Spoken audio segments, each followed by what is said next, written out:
What up, what up, what up, what up, what up? What's good, people? What is up? What is up? They went from the fourth level of hell and sent us down to the seventh level of hell. Why? Because then you got Kwanzaa pulling out her titties. The whore pulled out her titties. And these whore bags over here started feeling and fondling on her tits. What? I don't have it to do with you. Girl, you can go over there, rant and rave. Girl, you can shake all your rainbow bright hair all you want, dear one. I'm not doing this. I'm not doing this with you, dear one. I'm not doing this with you, dear one. I don't have nothing to do with you, and I'm done. Baby, you can scream my name from the rooftops from now till Jesus come back. I'm done after this. Introduced to Tick's meat. Do you see what I see? Did y'all really hello, casting, wardrobe, y'all let him roll up out of wardrobe with these fans on, giving us all of this, thinking we were not going to see it? We have been waiting with bated breath and anticipating all season long for the slightest glimpse, and y'all just put it out there this episode in all of its magnificent glory. Listen, that young man said, baby, you ate on this first date, you giving up the cooch on the first date, okay? Well, you gonna run me my coins. Run me my cooch or run me my coins. Run me my cooch or run me my coins. Run me my cooch or run me my coins. That's our new theme song. That is the new song. Listen, somebody need to put a beat to that. Run me my cooch or run me my coins. Run me my cooch or run me my coins. That's what y'all got going on. Called out Sandcastle. Sand, bitch. Ow. Oh my God, it was so funny, girl. Ooh, baby, listen, let me tell you something. This shit started to turn into the precursor for some gay porn. That's what I thought it was. Because Big T is getting all, the voice starting to go deeper and get a little more wet and moist and sentimental and all this shit. And it was real gay at this point. Like, I thought the bitches was going to, I thought Lil Murder was going to turn Big T around and do him like he did Uncle Cliff and do the grease it up with City Lou and ram right in there. It's not a coincidence that Big T started off the conversation by trying to find out if Lil Murder was fucking Mercedes, which he found out he's not. It's also not a coincidence that he would start talking about prison. Why? Because the bitches was probably fucking in prison. Girl. Uncle Clifford, you better go get your man. Big T got plans for that. Well, he had it on look like something Big Bird vomited up or something like that. I did not like it. That Big Bird couture he was going for, it did not work. Like the pastor of a gay mega church on Easter Sunday. Okay, it was way too much sequins. He had way too much makeup. Baby, his face looked like Iyanla Vanzant's neckline. Okay, just way too much makeup clumped in everywhere on his face. Get it together, sweetheart. Like, you're a big girl, so that gives you a whole lot of canvas. So that was a whole lot of makeup, honey. Yeah. Rico looked like he was auditioning to be one of the three kings, or he was auditioning to be the main character on Jesus Christ Superstar. Girl, Wayne, did you have on a blue thong or a blue G-string or something? If you did, I want to see Cassie. Get me up in my DMs. I do want to see if you have some thongs or blue, Joshua or something like that. I'd love to see it. Anyway, but I liked it with the turtleneck. Now, Troy.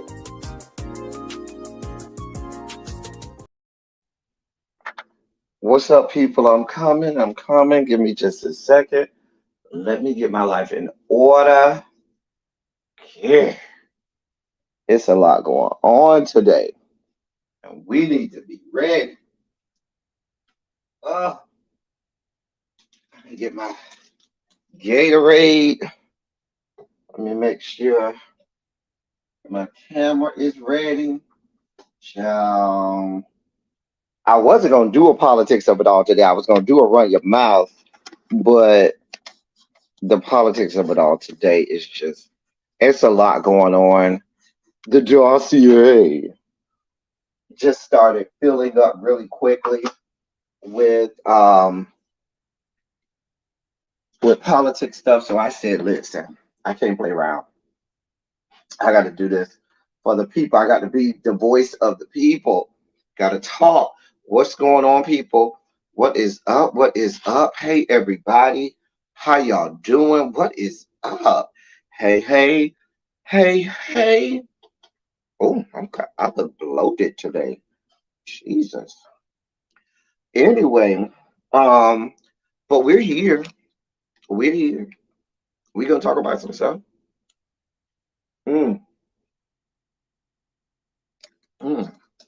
What flavor is that? Fruit punch berry. Okay.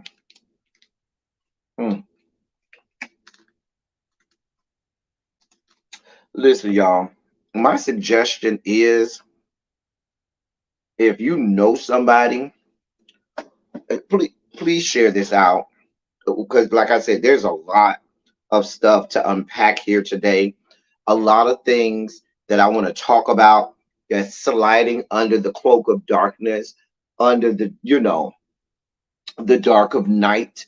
And there are several things that we need to report on today that's in today's dossier that we just really need to unpack. And we're going to do that like only we can over here with fervency and zeal. Hey, Tanya. Hey, Tracy. Hey, now. Hey, now. Hey, to the now. Listen, today, Tracy and hall monitors, late bell today will be at 5:30. Late bell will be at 5:30 today. 5:31, you already know. No, no hall passes, no nothing. 5,000 words. 5,000 word essay. Late bell is at 5:30. It is what it is. Hey, Tracy Wilson, we got both Tracys here today. I got both Tracys, so I'm all right now. Got my Tanya here, got both Tracys. Hey, Bilo, what's good, boo? Good to see you. You know, I'm always happy when y'all come here and y'all sit with me and we talk a spell. I try to be as informative as I can. You know, sometimes I feel like the stuff that we report on here, especially during the politics of it all, goes unnoticed. And I don't, sometimes I question myself whether or not people are listening. And I'm always reassured by people who will inbox me, or they'll, find a way to communicate with me. And they'll say, hey, I'm glad you told me that, or I'm glad that you are, unpacking and uncovering a lot of things that mainstream media just will not cover. There are some very pertinent and important things to us in our community that the mainstream media just doesn't give a crap about.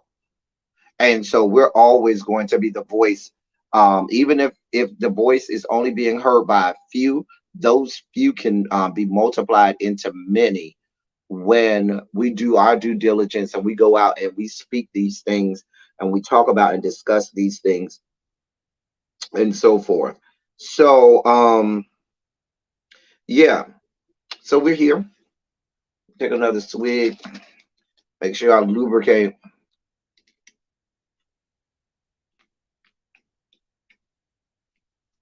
Right, Tracy. We'll break some news here, and then it'll be like 2 or 3 days later in the mainstream media, and we've already unpacked it. And so when you hear it on the mainstream media, they act like they're breaking it up and breaking news, and meanwhile we've already been there down that road, which gives you the advantage of being able to see exactly how mainstream media sometimes likes to leave things out and spin things and put their own little biases on it. So I'm very happy that we can break news here. So let's start with the big story of the day and get it's going to be mainstream media's. Um, thank you, Tracy. Thank you, both Tracys. Thank y'all so much. Um, this will be mainstream media's big story of the day. It's not my big story of the day. My big story of the day is another story, which we're going to spend some time breaking down. I'll try not to lose my goddamn mind and spike all the way out. Hey, Montrez, boo, what's going on? Hey, so listen, the headline right now is Trump has been found liable of sexual assault or sexual abuse, I should say, and defamation. So he was found guilty of defamation. Hey, Jason, and sexual abuse. The only reason he wasn't found guilty of rape is because uh, even the accuser, the victim, said she could not say for certain whether or not his penis had penetrated her vagina, but she knew that his fingers or digits did enter her vagina. And so they found him not, they didn't find him liable for rape, but they did find him liable for sexual assault. I'm sorry, sexual abuse, since he shoved his digits in her. and he hurt his own self, because the video is out there floating all over the internet, where you hear him when they show him the picture of E. Jean Carroll, and he says, "Oh, that's my wife, Marla," his ex-wife, Marla Maples, and they were like, "No, that's the victim," because he said, "Oh, there's no way I could have assaulted her or abused her when she's not my type," or just to malign that woman, as to say, "Oh, he'd never go for a woman like her," and that she's not attractive enough for him to even consider sexually assaulting. And then in the deposition, you're on record saying you thought that that was your ex-wife, Marla Maples, meaning that at the time she was beautiful enough for you to even profess to be married to, when it clearly wasn't Marla Maples, it was her. So yeah, that but and they also found that he maligned her, and he was defaming her, trying to discredit her, saying she was a liar, saying she was making it up, willfully doing that. And she's been awarded well, the jury has said that she should be awarded $5 million for battery and defamation. So, and that's a Manhattan federal jury. So, now compare in mind, we still hold your horses. We still have several um, cases that we have the case in Georgia with what's the district attorney name, Fanny. What's the like? Oh God, Fanny. Well, I can't think this lady's name. Oh Lord, hold on, let me Google it. It's this lady's name, Fanny. Uh, it's the Fulton County DA. Hold on, Fulton County DA. It's the lady's name, Fannie Willis. God, I couldn't think of that woman's name, Fannie Willis. Thank you, Jason. Hey, Patty Dukes. So she is, and from what I've been reading, she's very close to making and she's very close on that case and moving forward, and with the investigation there. Um, Probably, and then a lot of people are saying probably June, sometime early June, she may move forward with charges against Donald Trump. That you have that. You have Alvin Bragg in Manhattan as well, who's already formally um, charged Donald Trump. So, and he's been indicted. So we listen. We're just getting started. We're just getting started, and so it looks like hell. He may have just as many victories in the Republican primaries as he has convictions in criminal and civil court by the time we get to the 2024 elections. Let's just hope that by some sheer chance he's behind bars prior to November of next year. I'm just saying. Anyway, I'm curious to see, you know, oh, I'm sorry. Let me tell you what he had to say. According to him, he says that this is he said he's going to appeal it over, quote, unconstitutional silencing. Yeah, late bell is at 5:30. Hey, Yana. Hey, Xavier, as y'all come in. Hey, y'all. Thank y'all for being here. Thank y'all for being here. Y'all here before the late bell. Y'all know I don't feel good unless Patty Duke is here. I got Patty Duke here. I'm all right. Now all I need is Volvo. Where's Volvo? If you in the bushes, Volvo, fall out the bushes. So I know you here and I feel good. Anyway, so here's what Donald Trump wrote today on Truth Social, quote, this is before the verdict came out, quote, waiting for a jury decision on a false accusation where I, despite being a current political candidate and leading all others in both parties, am not allowed to speak or defend myself, even as hard-nosed reporters scream questions about this case at me. In the meantime, the other side has a book falsely accusing me of rape and is working with the press. Mind you, the only reason he didn't testify is because he willfully chose not to go in time. They gave him a date and time with which, hey, Janae Boo, where he had to go and was allowed to testify on his own behalf, and he willfully chose not to go.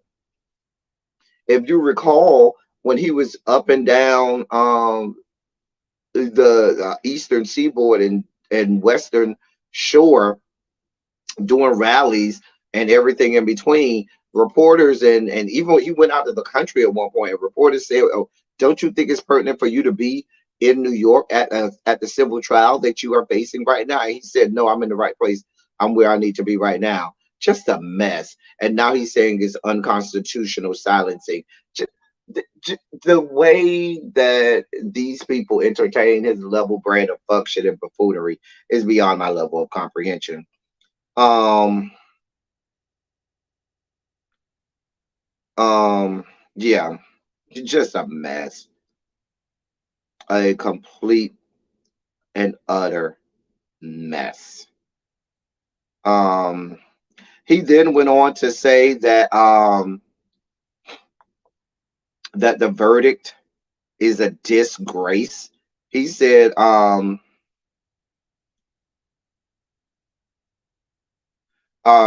that's what he said right after the verdict was announced. He said that it was a disgrace. He said, quote, I have absolutely no idea who this woman is. The verdict is a disgrace, a continuation of the greatest witch hunt of all time.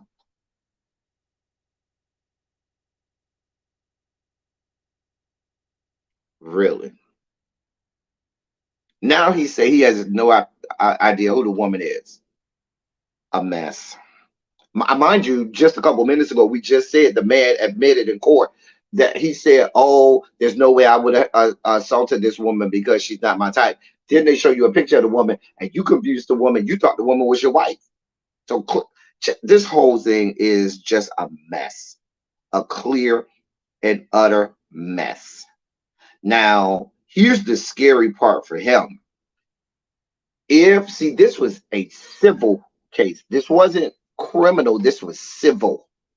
And the burden of proof in the criminal is lower. However, in the criminal case, you can have all of these antics. You can be over here saying, oh, I'm going to choose not to go with this, that, and the third, da, da, da, da, da, X, Y, Z, A, B, and C. However, in the criminal, they're not going to let you get away with all of this fuck shit. The judge in the criminal case has already said, listen, I don't want to have to put a gag order on you, and I'm not going to do that. However, what we're not going to have is this fuck shit and fuckery. That's what we're not going to have. So we're gonna see. Listen, it's a whole lot going on.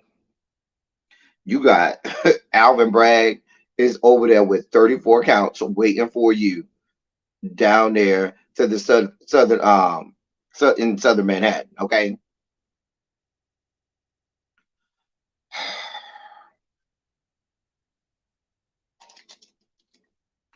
I have no understanding for him.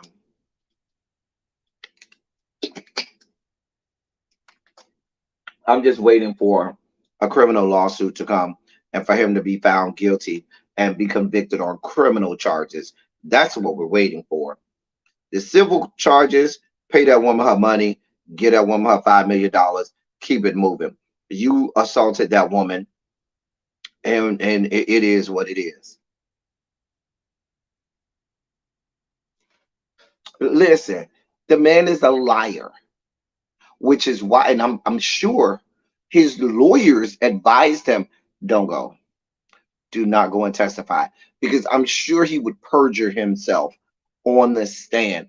A lawyer's worst dream and nightmare is to have a um, a witness or to have a case where you're representing someone like a Donald Trump, only to have that person take the stand and they willingly perjure themselves.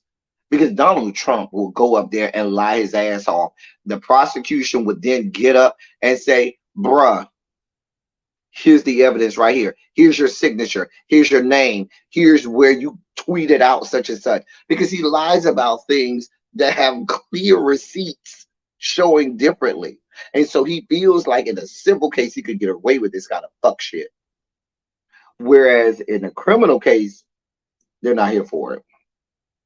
And I'm sure that the reason he never testified on his own behalf is because his attorney said, bruh, it's gonna get much worse for you.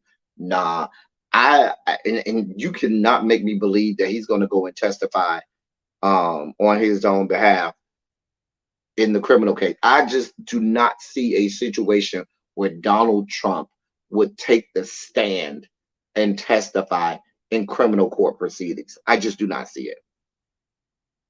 Mm-mm. I just can't see it. I just can't see a smart uh defense attorney allowing that to happen. Hey Raphael, what's up? Like, I just don't see it happening. I just don't see it.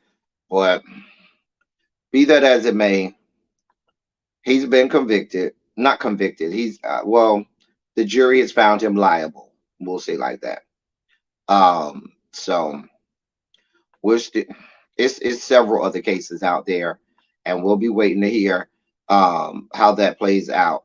In more Donald Trump news. Hey Morgan.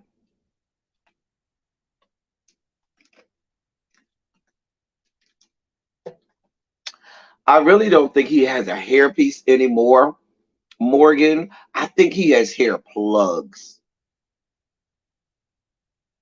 I think those are plugs. I could see him getting hair plugs. Mhm. So, right, Xavier, he got like 7 more to go. You know, they've been getting better with the hair plugs nowadays. Like, look at LeBron James. I don't know who LeBron James went to get his hair plugs, but whoever did LeBron James's hairline, maybe, Donald Trump can go to the same people because whoever did LeBron James' hairline, baby, LeBron James probably paid a good penny. I mean, he got a lot of money anyway. Isn't LeBron James a billionaire at this point? Let me look that up. I think LeBron James is a billionaire at this point. Let me look LeBron James net worth because I think he's a billionaire. His net worth is over $1 billion. Yeah, yeah. Everything I'm seeing is he's a billionaire. Yeah, his net worth is over $1 billion. According to everything that I'm seeing. Yeah, yeah, he's a billionaire. So yeah. Anyway, so when you're a billionaire, when you're part of the Three Comma Club, you can afford to get the best hair plugs in the world, which is what LeBron James said. Like, listen, bro, I ain't mad at it.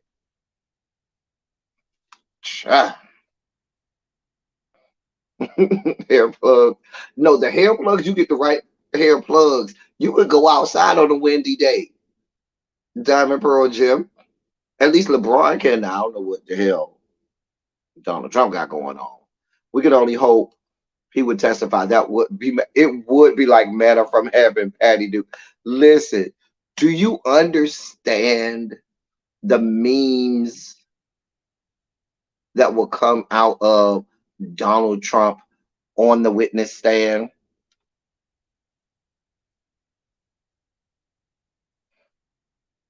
So, but yeah, the man is never going to take the witness stand ever, ever. Anyway, in more Trump news, you should know with more convictions and more court cases comes more popularity, comes more opportunities for him to become more popular with his racist, radical Nazi base. So he has extended his lead um, over the rest of the people that are running on the Republican for or potential Republican hopefuls in the presidential election next year. There was a Monday Consult survey released this morning, and in that survey, they found that Donald Trump was in the lead with 60% of the potential Republican primary voters, followed by DeSantis, who had only 19%. Donald Trump had 60%. DeSantis had 19%. Okay. You got dude who got Don Lemonfire Vivek. He had 5%. Nikki Haley had 3%. And Liz Cheney, who hasn't even declared, she only got 2%. So former Arkansas governor before Sarah Huckabee Sanders, who said that he's going to enter the race, he only got 1% as well. So with more pending convictions, more court dates, meaning more time on television and more popularity with his rabid base, they're like rabid dogs. The more crime, the more convictions, the more court cases, the more it's proven that he's one of the most awful individuals on earth, the more he's beloved on the right. There's not even any irony anymore in the fact that these are the same people who are the Bible thumpers, are the people who tell you that they have such moral high ground. These are the same people who walk around here pious and so forth.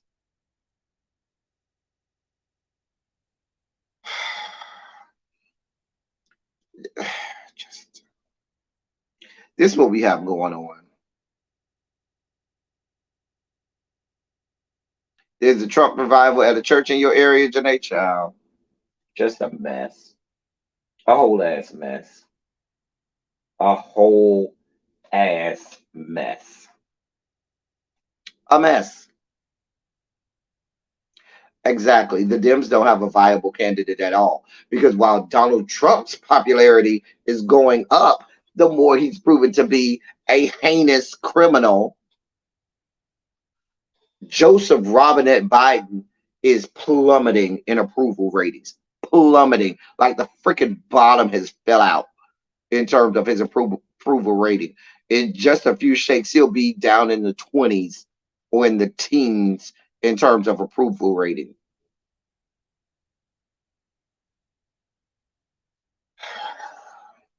Just a mess. The survey that was reported on this morning was conducted between May 5th and 7th and surveyed 3,574 Republican primary voters and had a margin of error of plus or minus 2 percentage points. I mean, when you're up over 40 points on your next arrival, doesn't even matter.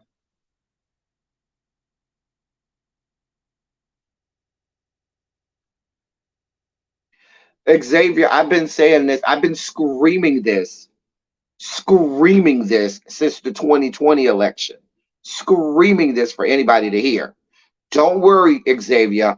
Just hold your horses because the meltdown that we're gonna have later in this show, we're gonna unpack all of that because I got a whole freaking meltdown lined up for later in this show. Just hold your horses, Xavier. We're going down that road. We're gonna go there. We absolutely are gonna go down that rabbit hole.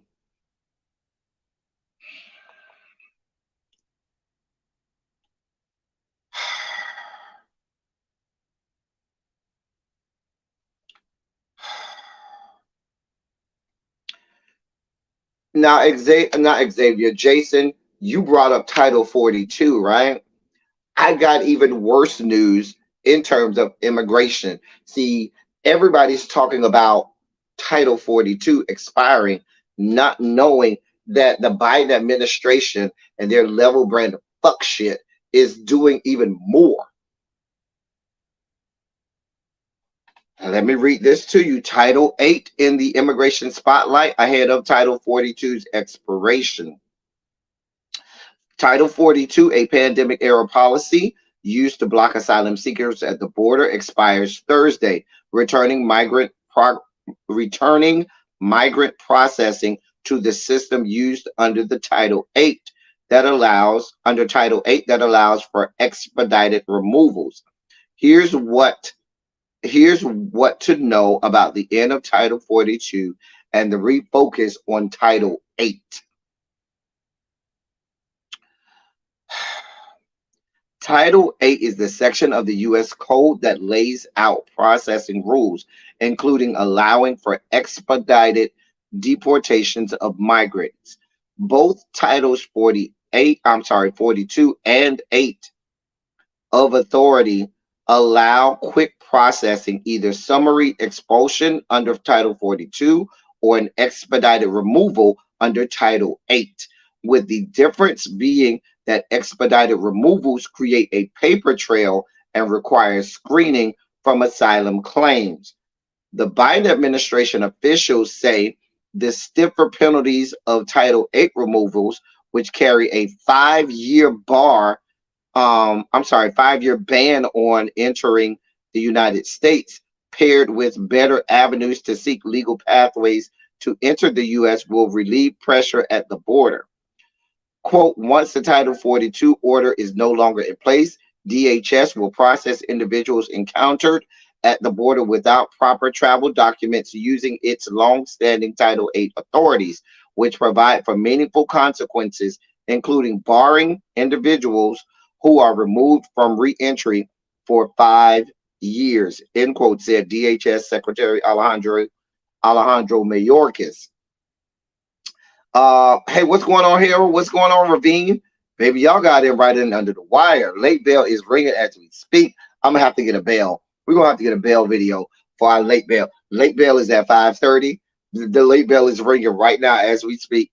You know what? In lieu of the late bell, we'll play the loudest video that we have. And what is the loudest video that we have? It's this.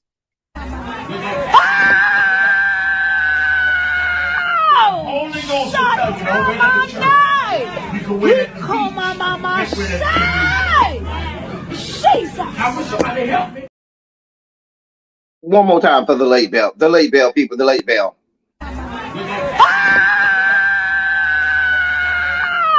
Ghost will tell you, don't wait at the church. You can win it. Come on, mama. Jesus. I wish somebody help me. That was the late bell. You made it again, girl, by the hair of your chinny chin chin. I ain't mad at it though. Get it how you live, Harold. Get it now. Get it in how you fit it. What's going on, Bobo? Didn't I say my bro Bobo was gonna fall out the bushes? Hey, Bobo, we was just asking about you earlier. You made it in under the bell before the late bell. We so happy about that. So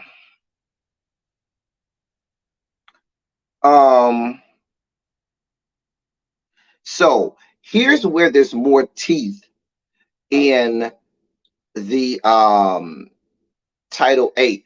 While Title 42 seemed heinous, what Title 42 did was here's the difference between 42 and 8. Let me just break it down. The difference between Title 42 and Title 8 is this. With Title 42, we were in a national state of emergency because of COVID. And what that meant is because of the national state of emergency, they could just not allow people to come and not do any paperwork. Say, listen, because we're in a national state of emergency, the borders are closed. Take your ass back. We ain't even got to do no paperwork. We don't even have to process you. Baby, get your ass out of here and go on back. Title 8, though, basically was the same thing, but they had to go through the asylum process. They had to be processed. And after they were processed, they were then told that they were barred from entering or trying to enter the United States for 5 years. Whereas Title 42, because they weren't processed, they were just told to go their ass back. They could come back. Hell, they could come back the next day or the next week and try to get asylum. The next month, they could try and come back and seek asylum, or try to immigrate into this country. Now, President Biden says, screw that shit. We don't want no parts of it. Yeah, we'll do the whole process because we need to document who you are so we can tell you to your face. Whoever you are, ma'am, sir, non binary, you can't come back here for 5 years. Get the hell away from our borders. Don't come back. And when we see you in 5 years, we'll reprocess you and kick you out again and tell you can't come back again.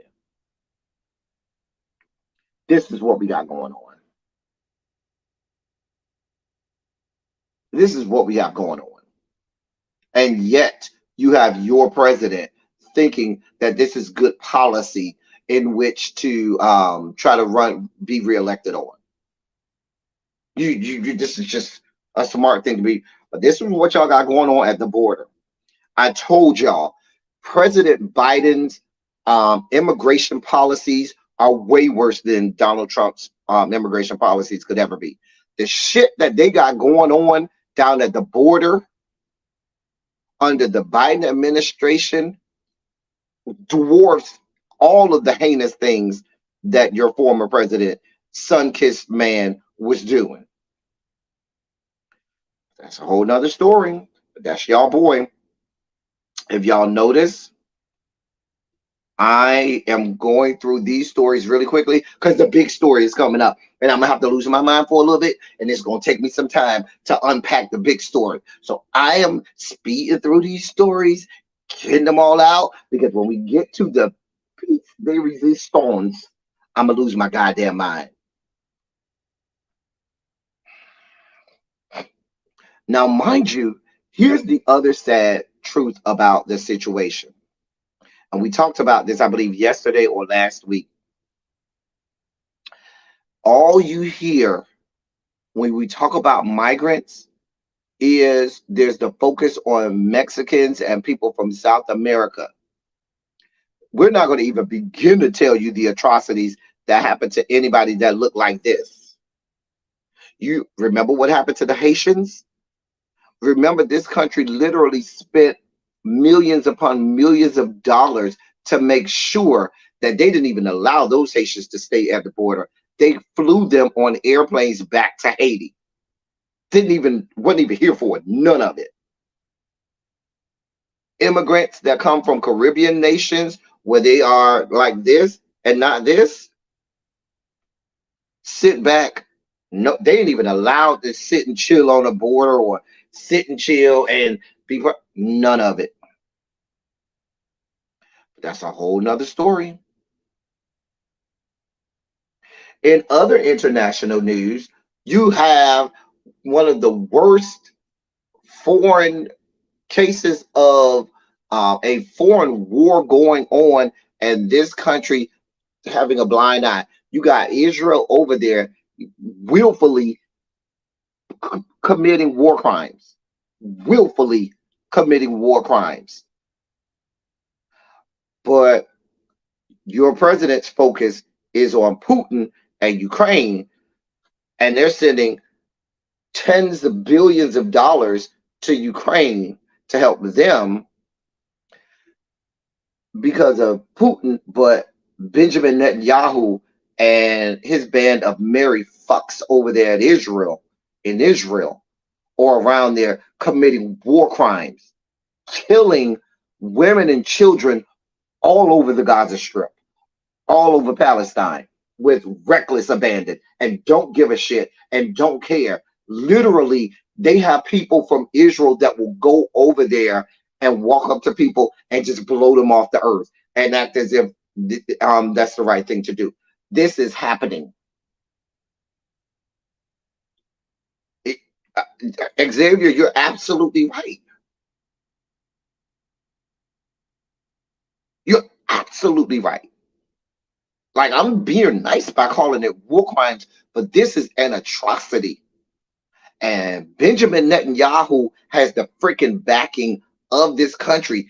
We are constantly sending them all of the weapons that they need. We're constantly sending them all of our defense contractors, all of the most technologically advanced defense mechanisms that we have in this country. We're sending over there. The entirety of their army arsenal has been received by us. Their whole defense shield that they have that helps them um, when any country tries to send missiles to them and so forth, that all came from us. We're continuing to protect criminals. Benjamin Netanyahu basically eliminated their version of a Supreme Court over there. So there's no checks and balances for the fuck shit that he has going on. There's already indications that even the elections over there are already swayed in his direction where he's not going to lose anymore. But calling it a democratic election. This is happening.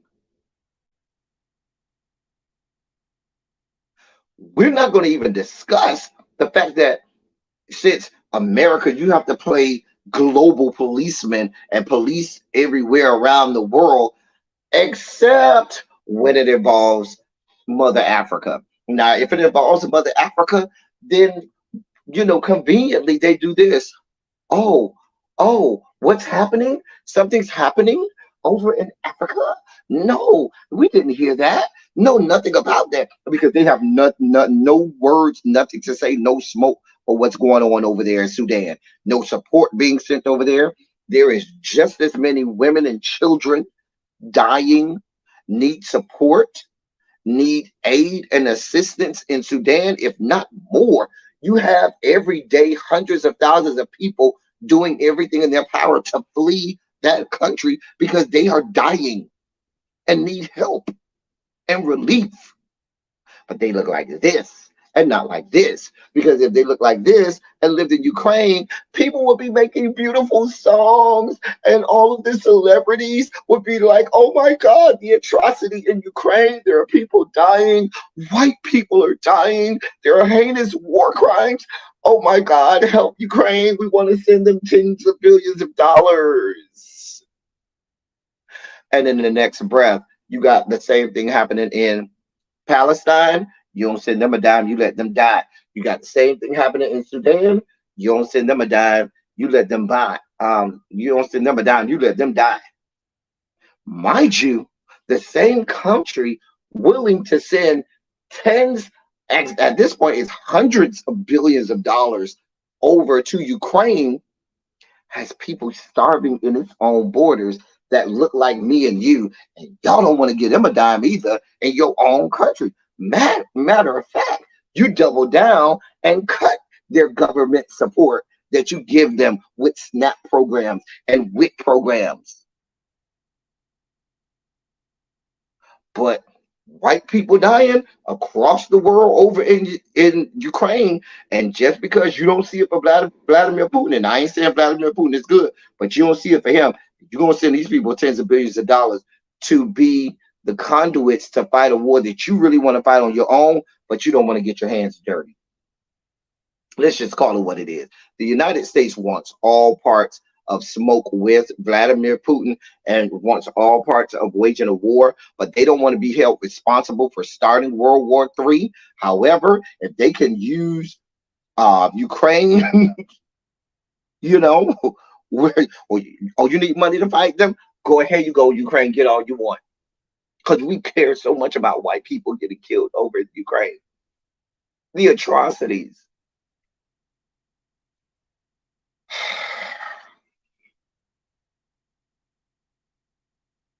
A mess. A mess. A whole mess. Anyway.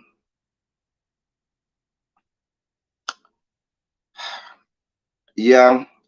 At this point, ladies and gentlemen, we're about to slip into the spiky. Um,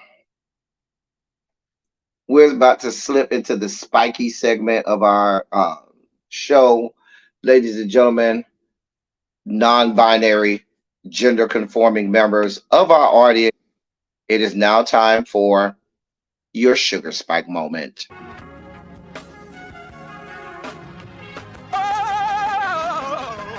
Oh, God.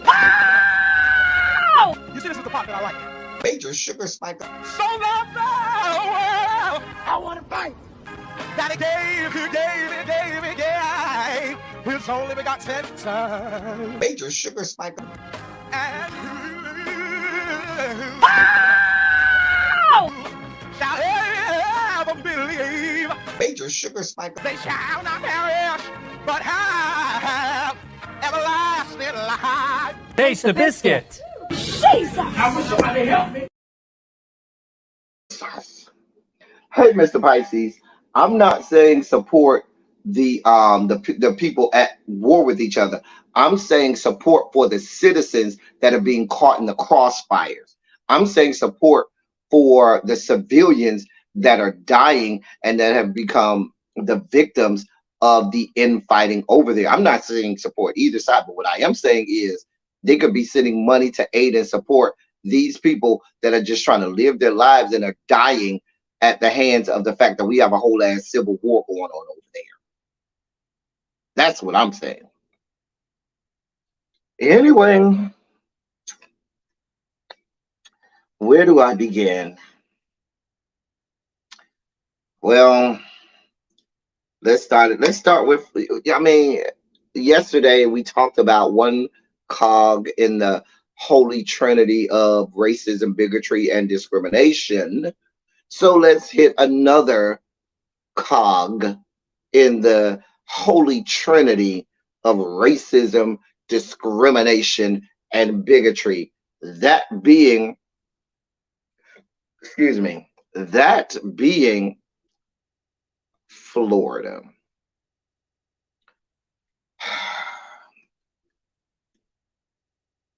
So we got a couple things going on in Florida. Now, to all of my viewers and subscribers that may be a part of the AAPI delegation, all my Asian American Pacific Islanders delegation, all I have to say is I told you so. I told you so. And I told you so. And what I told you so is this: when you turn a blind eye at the persecution of one marginalized group, you then say to yourself that you are willing to allow yourself and your own marginalized group to be persecuted. And whenever things happen to Black people, you have AAPI groups that turn a blind eye and have nothing to say. You got Latinx groups and other marginalized groups that turn a blind eye and say, that's not my problem, that's not my fight. And I keep telling you, even for Black people, we ourselves, when other marginalized groups face persecution, we can't say, oh, that's their fight, not mine. We have to support them because all of us need the support of each other. So now in the great state of Florida, they saw what Texas did. See, people talk about Texas. Texas is always the leader of the pack. Ron death sentence, DeSantis tries to act like he's leading the pack. It's always Governor Hot Wheels. Governor Hot Wheels. Listen, oh, by the way, I've seen more and more people using the moniker Governor Hot Wheels. Y'all know we've been calling that man Governor Hot Wheels since going back to 2020. But we'll let the people have it. We go all the way back to 2020 calling that man Governor Hot Wheels. But now the people want to. Anyway, imitation is the highest form of flattery. I love it. I love it. I ain't got no smoke if people want to call him Governor Hot Wheels like we do. but y'all know where y'all heard it first. Y'all know we break stuff first over here. Anyway,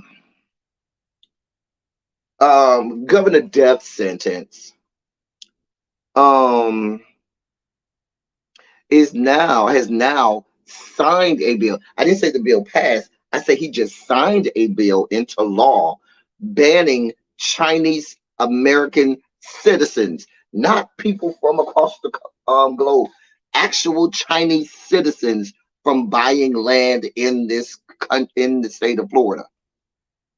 Let me say that again. Banning Chinese citizens from buying land in Florida. Here we go.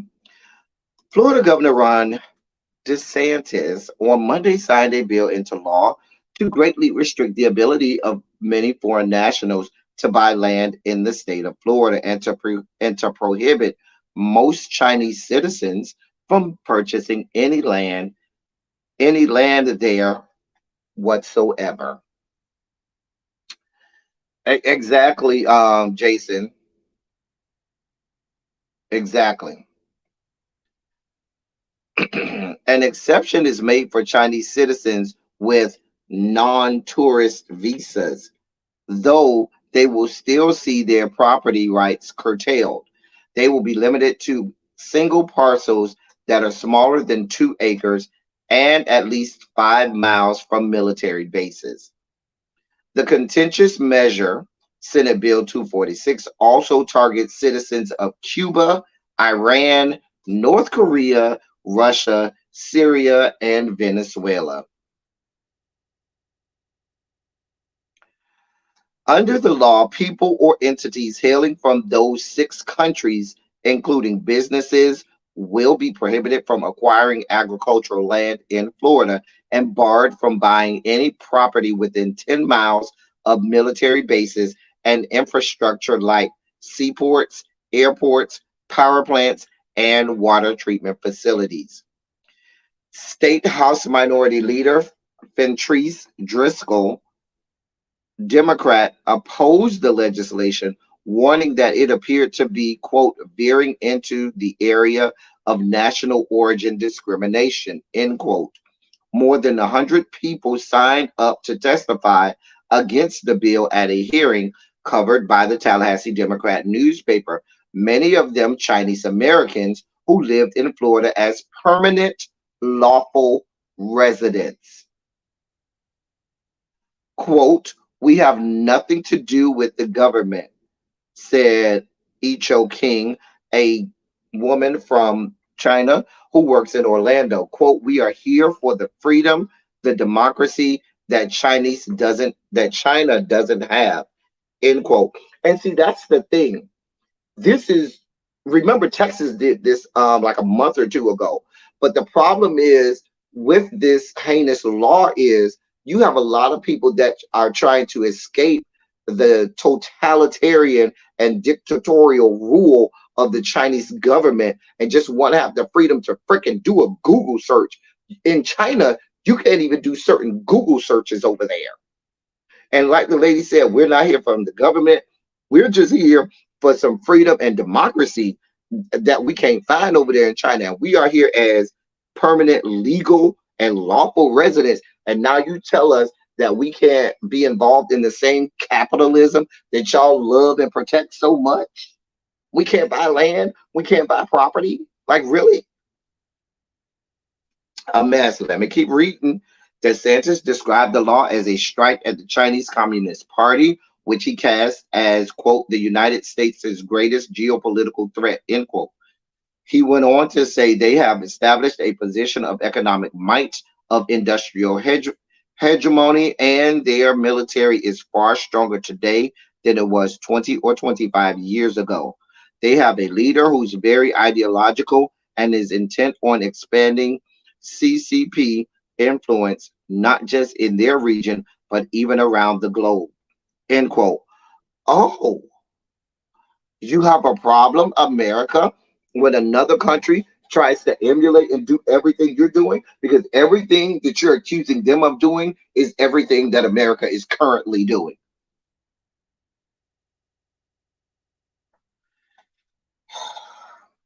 The governor has spent the past several weeks attempting to burnish his foreign affairs credentials ahead of an expected bid for a 2024 Republican presidential nomination. DeSantis has signed off on two other bills he claimed are necessary to diminish foreign influence in Florida. One of them, Senate Bill 846, prohibits state colleges and universities from accepting gifts or grants from or participating in any agreement with institutions based on foreign country of concern.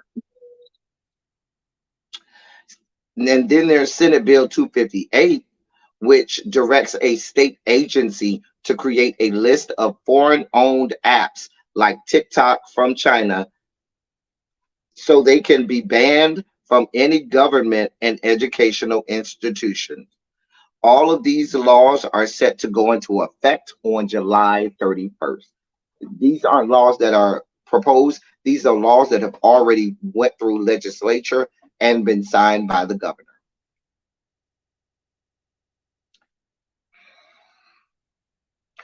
Oh, no, no, no, no, no. You got that wrong, Xavier. I'm not Xavier. Jason, because they love the Saudis. They're in bed with the Saudis. They'll do anything for the Saudis. If the Saudis want to go and buy half the state of Florida, Governor DeSantis won't bat an eye.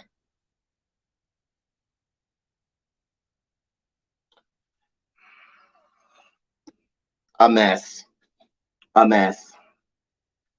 Oh, but you think that's it with the great state of Florida? Oh no, we're not done in the great state of Florida. Now, this story right here, I think everybody needs to pay attention to. If you pay attention to no other story today, the next story that we're about to do is of utmost importance. You may not think that it's important, but please believe this threatens a lot of states because the fact that this happened in Florida means that this is about to happen in a whole lot of other states. It's already in effect in some states like Texas. Texas, what I'm about to read is already in place. But there are going to be a lot of other states that looks at Florida as the blueprint for how to get this passed now. Texas did this decades ago, but Florida is just doing this now, and there are a lot of states that will follow suit. Um, Governor Ron DeSantis has signed a bill, not will sign the bill, but has signed a bill aimed at weakening public sector unions. Mhm. All y'all people in these police unions, fire unions, teacher unions, and any other public sector unions. That includes hospital unions, all of these other unions. You need to be afraid. Let me read this for you. Florida Governor Ron DeSantis said Tuesday that he signed a major piece of legislation aimed at weakening public sector unions by making it harder for them to collect dues from members. But there's more than that. There's more in this. Let me read this. Senate Bill 256 forbids most unions representing government employees from having dues deducted directly from workers' paychecks.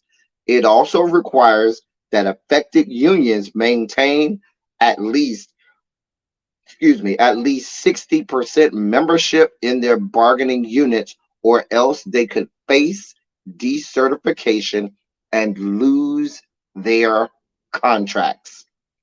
Let me read that again. Let me read that again, because that's a game changer for a lot of people. Let me read that again. Senate Bill 256 forbids most unions representing government employees from having dues deducted directly from workers' paychecks. It also requires that affected unions maintain at least 60% membership in their bargaining units, or else they could face decertification and lose their contracts. The new law will force public sector unions to develop new ways of getting dues from members, such as setting up electronic bank transfers, and will also imperil the existence of those unions that don't meet the 60% threshold. Although DeSantis and other Republicans have cast the bill as, quote, paycheck protection for workers, the excluded unions representing police, firefighters, and correctional officers, the unions that are typically more likely to support Republicans, they excluded those unions. I just want you to know that. Just yeah, they made sure firefighters, correctional officers, and police union they excluded because they're more inclined to lean Republican. The unions that are subject to the law tend to represent teachers, sanitation workers, and other government employees. Florida Republicans have tried for years to get versions of the legislation through both the state House and Senate before succeeding for the first time in 2023. The carve out for police and firefighter unions likely helped the bill's conservative supporters to get it over the finish line.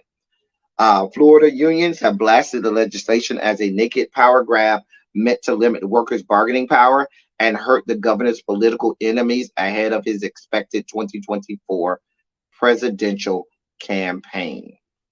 Quote, the goal of this bill is to eliminate collective bargaining for public sector workers who the governor doesn't like. Nobody that's directly involved has asked for this. This is another in a very long line of policies being advanced solely for the governor's run for the White House. End quote. And that's from the AFL-CIO, from the Director of Politics and Policy at the AFL-CIO in Florida.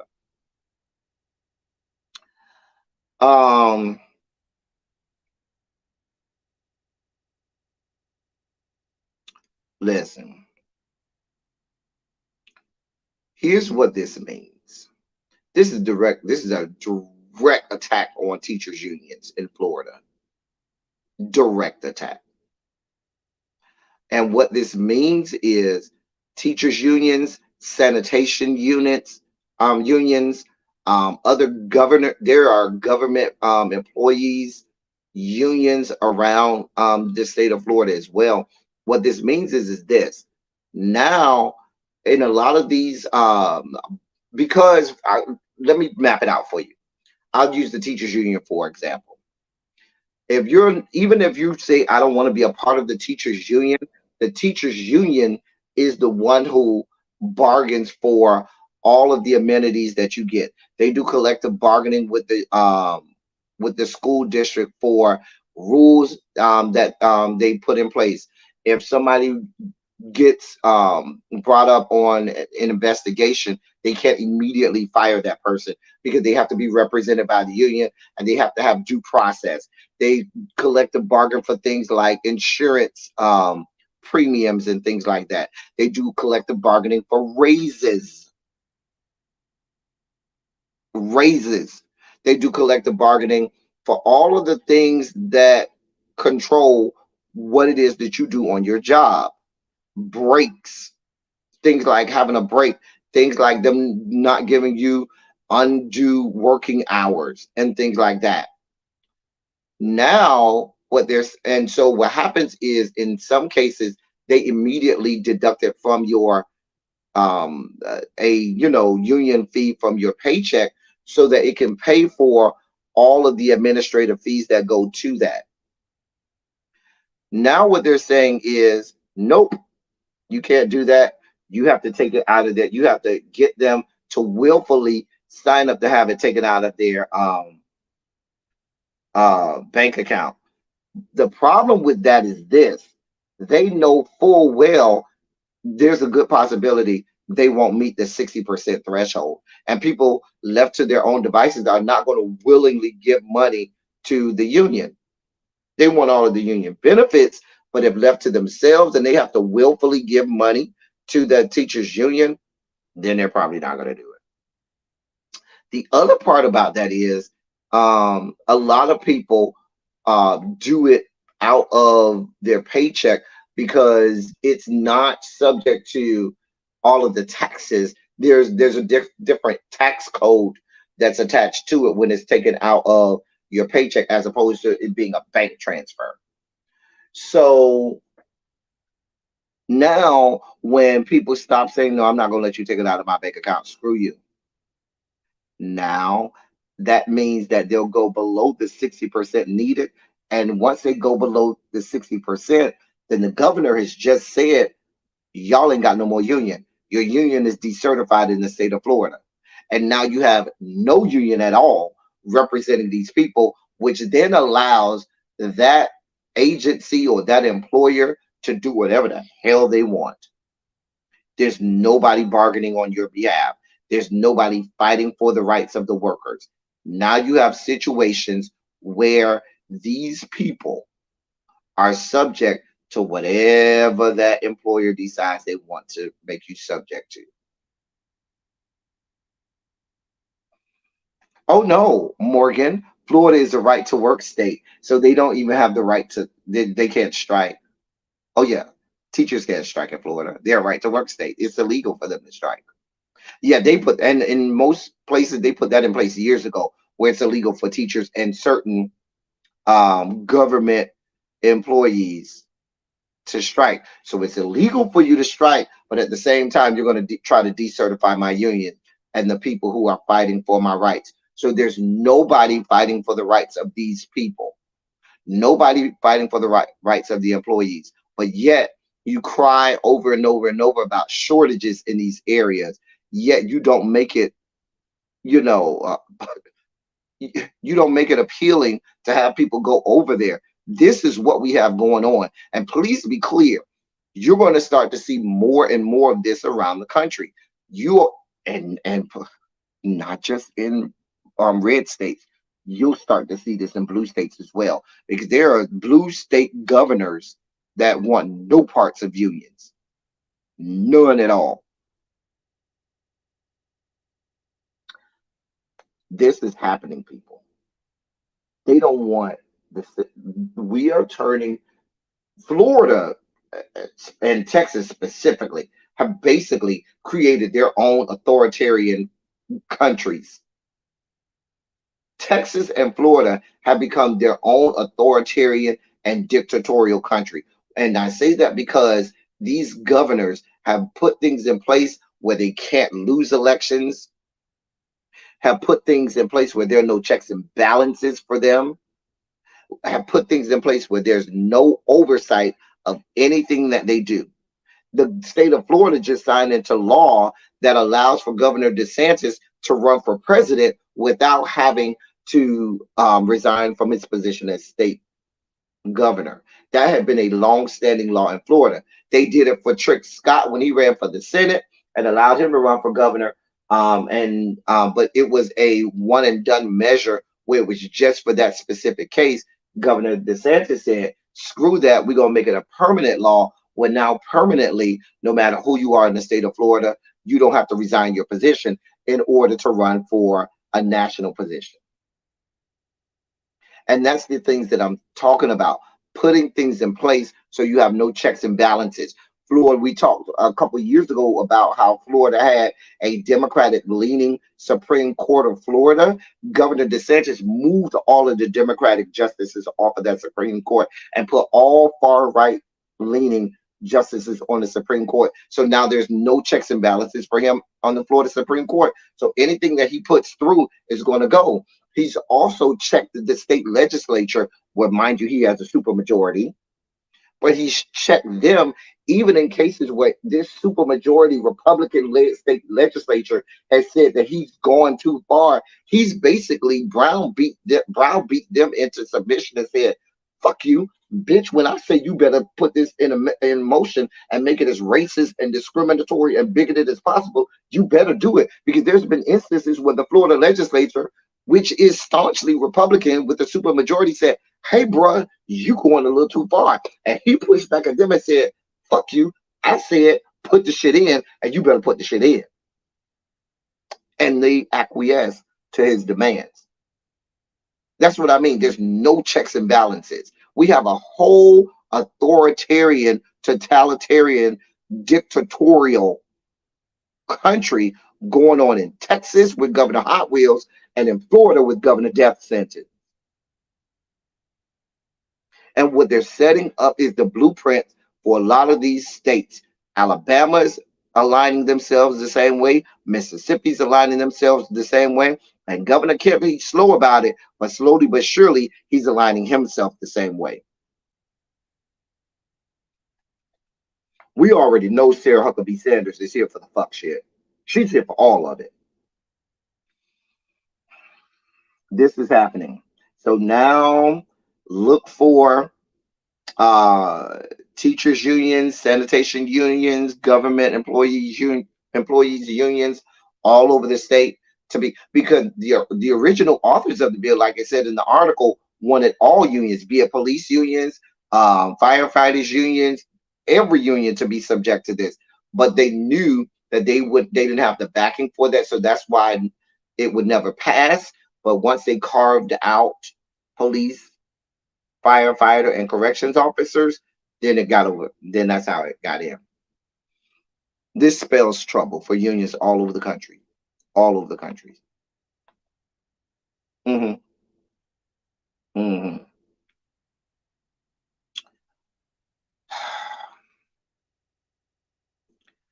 Let me. My last two stories, I'm gonna have to break down. So, and they're all spiky. Um. Now we chronicled the story of Daniel Perry.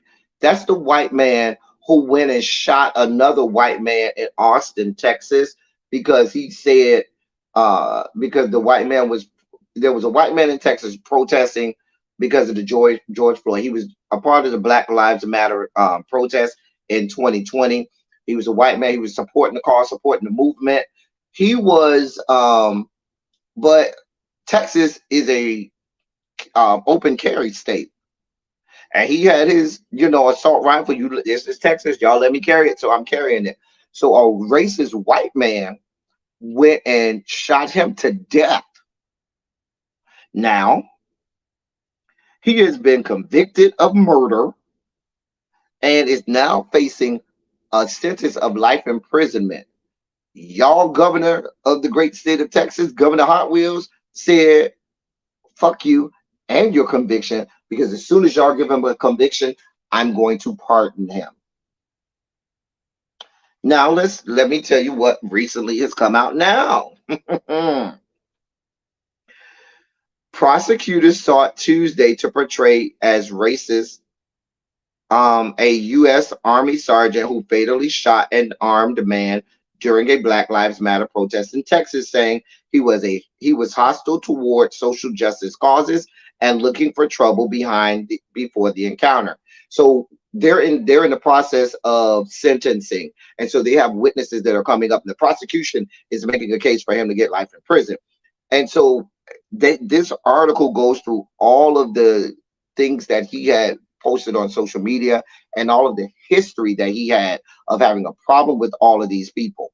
And the problem is Governor Hot Wheels basically said, I don't care if he was racist. I don't care if he did have all of that going on.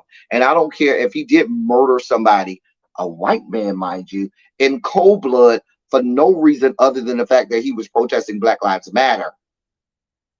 I'm going to pardon him because I'm here for all parts of racist people.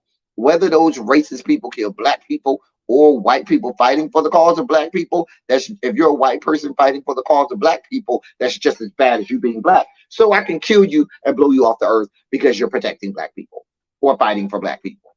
Let me read some of this stuff for y'all. Where am I at? Daniel Perry's 2-day sentencing hearing began with the introduction of dozens of texts and social media posts that he wrote, shared, or liked, including some shockingly racist images.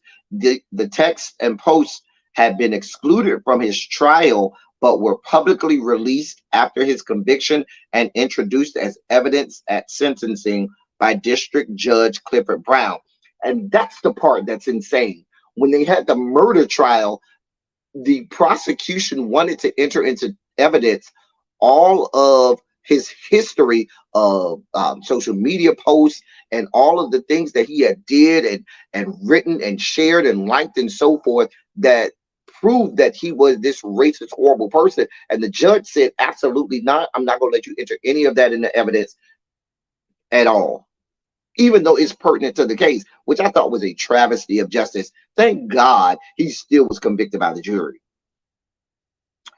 Texas Republican Governor Greg Abbott, Governor Hot Wheels, has been pressing for the chance to pardon Perry under the state's stand your ground law.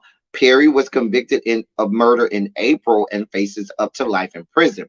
Perry, who is white, was working. We just talked about the whole case. Among Perry's statements introduced Tuesday, he wrote on Facebook a month before the shooting. A month before the shooting, he wrote, quote, "It is official. I am a racist because I do not agree with people acting like animals at the zoo," end quote.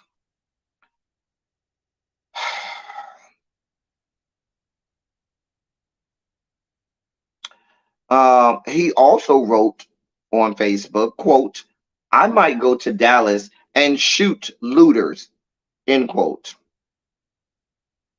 This is all stuff that the judge originally wouldn't even let into evidence in the original trial, but now he's allowing it for the sentencing. And it just goes on and on and on as a manifesto for bigotry, racism. He has pictures and all kinds of stuff. It's just a goddamn mess. But that means nothing to Governor Hot Wheels, because Governor Hot Wheels says the ink won't even be dried on the sentencing, on the signature of the judge from the sentencing, before I pardon this young man.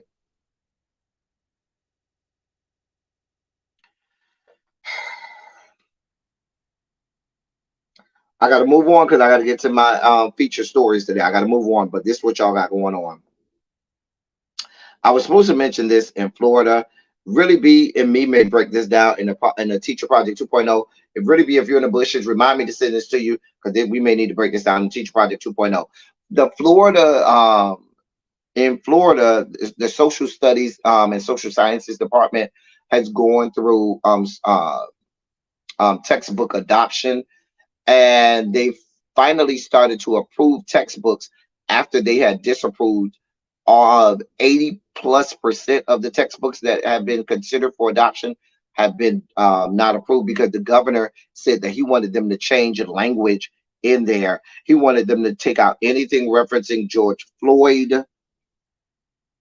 He wanted them he said that most of the things involving Black people, the civil rights movement, and even the topic of slavery was, quote, political indoctrination. He wanted them to remove, if you recall, this section about Rosa Parks and why she was actually removed from the bus. And it just goes on and on and on. I don't have time today to break it down like I want, but we may have to break it down on Teacher Project 2.0. So I'll try to send this to Really Be, so we can break this down on Teacher Project 2.0 at some point on Teacher Project 2.0. Because the next two stories are my feature stories for the day. Let me get to this first story, because this story had been in the news. I believe we covered this story. But there was some new information today in the case. And bear with me, y'all. This case is spiky. I'm telling you now.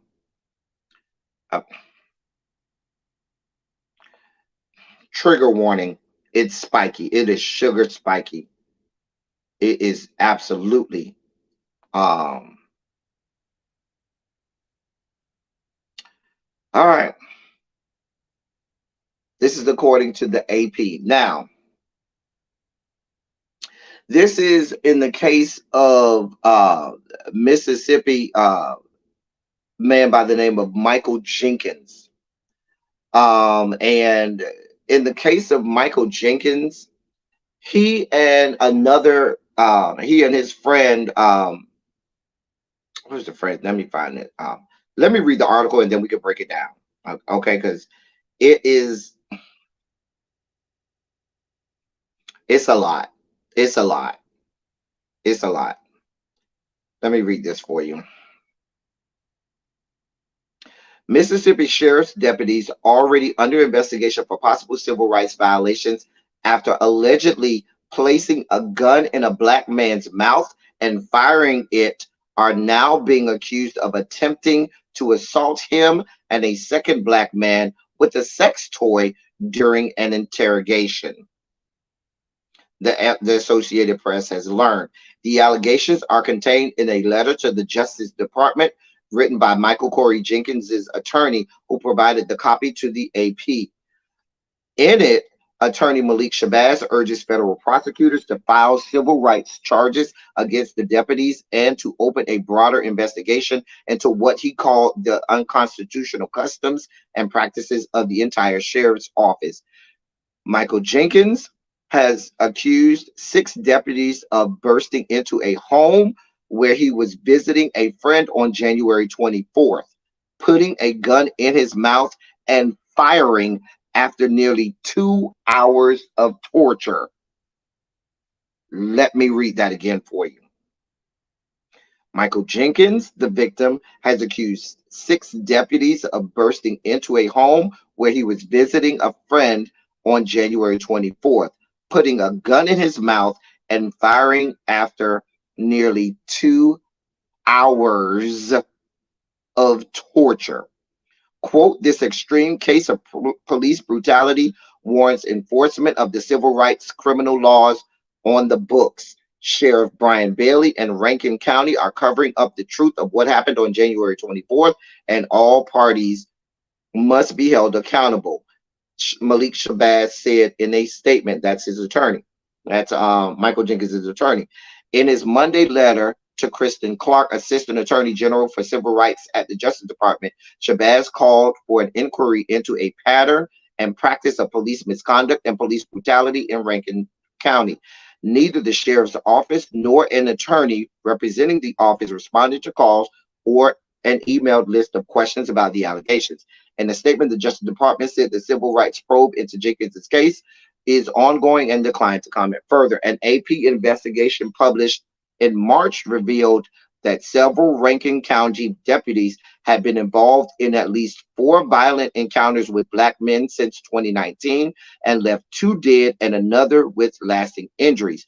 2 of the men, Jenkins included, alleged that the deputies shoved guns into their mouths during separate encounters.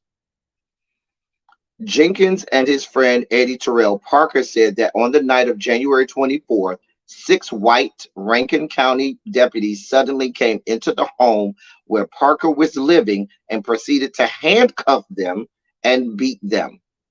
They said the deputies shot them repeatedly with stun guns over roughly 90 minutes, and at one point forced them to lie on their backs as the deputies poured milk over their faces, basically waterboarding them. Both Jenkins and Parker also informed agents with the Mississippi Bureau of Investigations that the deputies stripped the 2 naked, forced them to take a shower together, and attempted to use a sex toy on them during an hours-long interrogation, according to the letter, which was accompanied by a photo of the toy.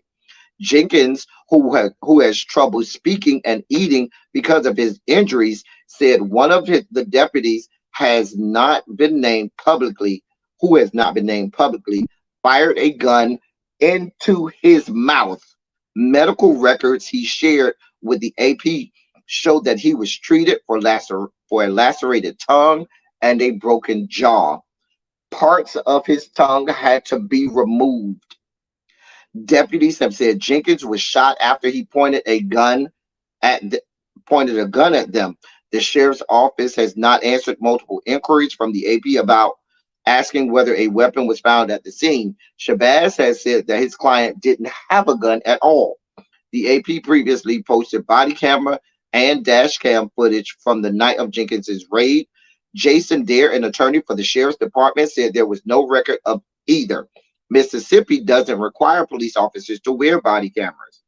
Jenkins was charged with possessing between 2 and 10 grams of methamphetamine and aggravated assault on a police officer. Parker was charged with 2 misdemeanors, possession of paraphernalia, and disorderly conduct. Agents with the Mississippi Bureau of Investigations told the men they didn't expect the criminal charges against them to proceed. Let me read that part again. Agents with the Mississippi Bureau of Investigations told the men they didn't expect the charges against them to proceed, according to a letter that Shabazz wrote. Meanwhile, no deputy, according to Shabazz, no deputy has been disciplined or terminated by Rankin County, and all deputies are still roaming the public at large.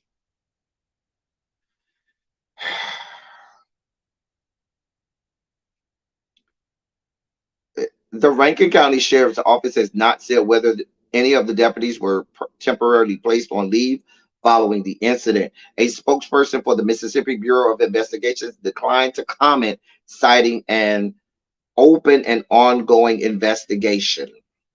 Police and court records obtained by the AP showed that several deputies who were accepted to the Sheriff's Office Special Response Team, a tactical unit whose members received advanced training, were involved in each of the 4 violent encounters with the black men. Such units have drawn scrutiny since the January killing of Tyree Nichols, a black father who died days after being severely beaten by black members of a special police team in Memphis, Tennessee.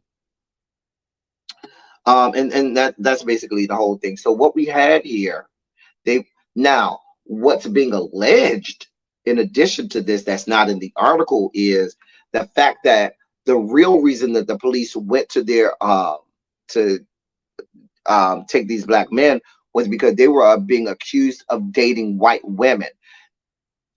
This article didn't mention it, but in the original articles, it was mentioned that they said the police said that they in the parts where they were getting tortured, that they had been, alleged to have been dating white women, and that they shouldn't be, that how dare you date white women, and that basically this had nothing to do with drugs or methamphetamines.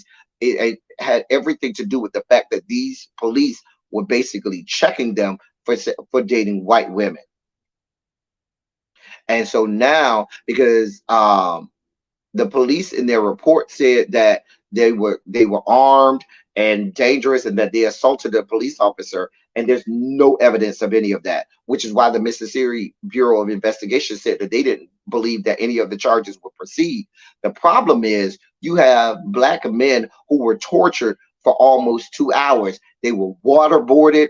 They were, humiliated. They were made to take they were assaulted with a sex toy and made to take showers together. Like, it's a whole shit show. They put the gun in the man's mouth and shot him. His tongue, part of his tongue, he didn't lose his whole tongue, but part of his tongue had to be removed, and he had to suffer a broken jaw from the bullet. He has trouble eating and speaking because part of his tongue was removed.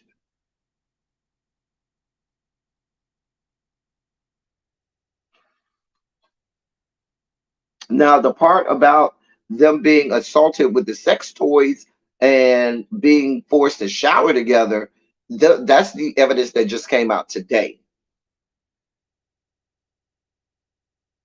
A mess. This is in Rankin County, Mississippi.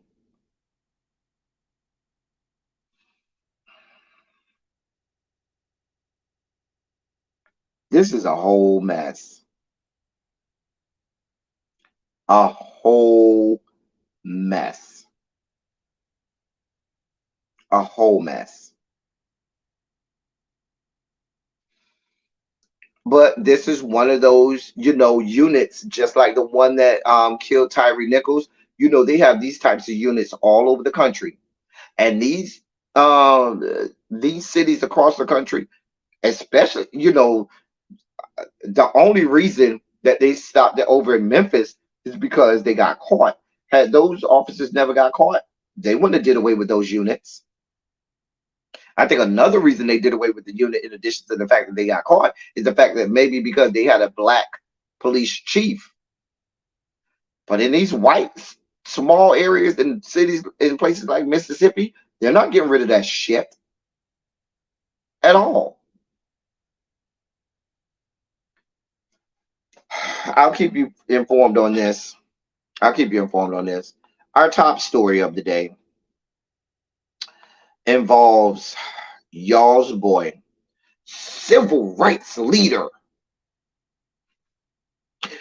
Democratic Party leader,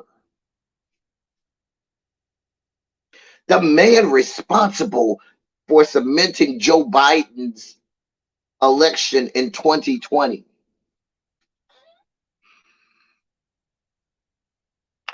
Jim Clyburn is in the news. I'm surprised that I didn't get this earlier, but on Sunday, was it Sunday? Hold on. It was actually this was Friday. On Friday, ProPublica. Now I need y'all to listen. I need y'all to take a seat, grab your popcorn, grab you something to eat or drink, because this is important.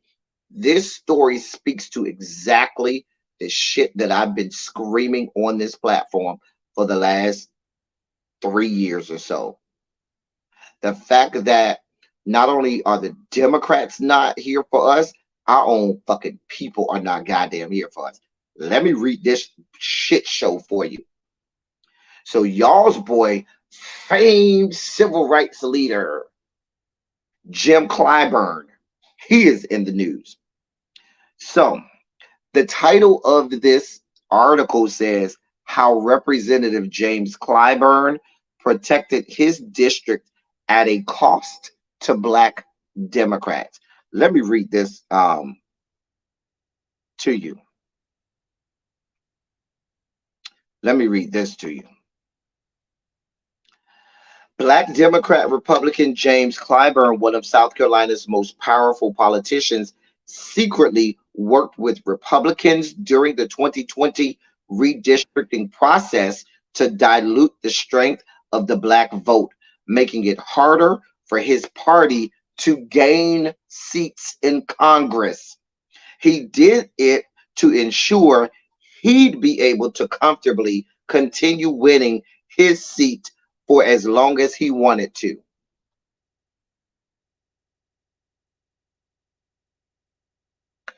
This is the shit that I be talking about when I keep telling y'all that the Dems don't want no parts of real winning. They want to be perpetual victims. They don't give a shit about the American public. Most of them don't give a shit about the American public. They don't give a shit about their constituency. All they care about is maintaining their posh job over on Capitol Hill. Because for them, they're oblivious to what the rest of us common folk have going on. Matter of fact, there are laws already on the books and in place that protects them from being subject to the bullshit that we as regular common folk have to deal with. Let me read that first paragraph again so y'all can ingest what I just read, because I don't think that you all heard or understand the magnitude and the gravity of everything that I just read. Let me read this again for you. Black Democrat Republican, I'm sorry, not Republican, Black Democrat Representative James Clyburn of South Carolina, one of South Carolina's most powerful politicians, secretly worked with Republicans during the 2020 redistricting process to dilute the strength of the Black vote, making it harder for his party to gain seats in Congress. He did it to ensure he'd be able to comfortably continue winning his seat for as long as he wanted to.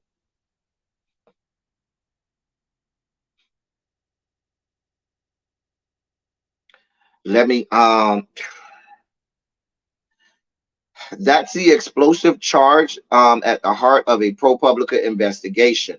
Despite Clyburn's denials to ProPublica,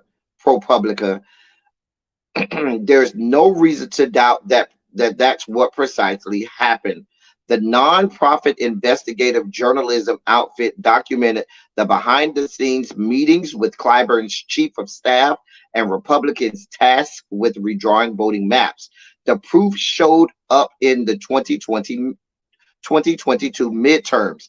Representative Nancy Mace easily won re-election in the first district without having to truly gain support just 2 years after she skated by. Clyburn again won the 6th district in a landslide, even as the state's percent of black voters fell and after his district lost a significant number of residents. The deal, of which we are only now being made aware, meant pushing key Democratic constituents into Clyburn's district and made the first district more Republican friendly. The National Association for the Advancement of Colored People sued over the gerrymandered voting map.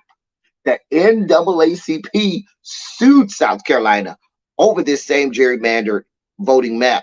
Mind you, they didn't know that Representative Clyburn was working against them and had brokered a deal with the Republican Party in the state of South Carolina that went against the black people and Democratic voters. A 3-judge federal panel called it a racial gerrymander and said it was, quote, effectively impossible, end quote, to have moved more than 30,000 black voters into Clyburn's district without it. So a 3-judge panel concluded it was absolutely a racially gerrymandered district, and it was effectively impossible for them to have added 30,000 black votes to Clyburn's district without purposeful gerrymandering.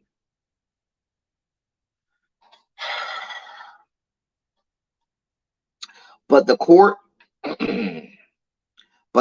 pushed back against some of the NAACP's claims by showing that Clyburn had requested some of the changes.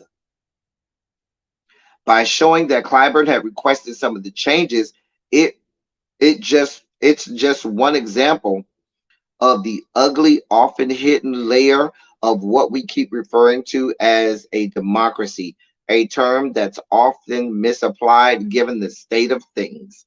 In a healthy democracy, people choose their representatives. Increasingly, that's not what's happening in ours. The most charitable reading for Clyburn is that he had to make a deal with the devil to ensure there would be at least one district in South Carolina that had to take seriously the concerns of the black state's black residents. The GOP had effectively had full control of the state for decades and has time and time again diluted the black vote through a variety of measures. There's little doubt they'd want a Republican running for the 6th district, which is Clyburn's district. They run every other district.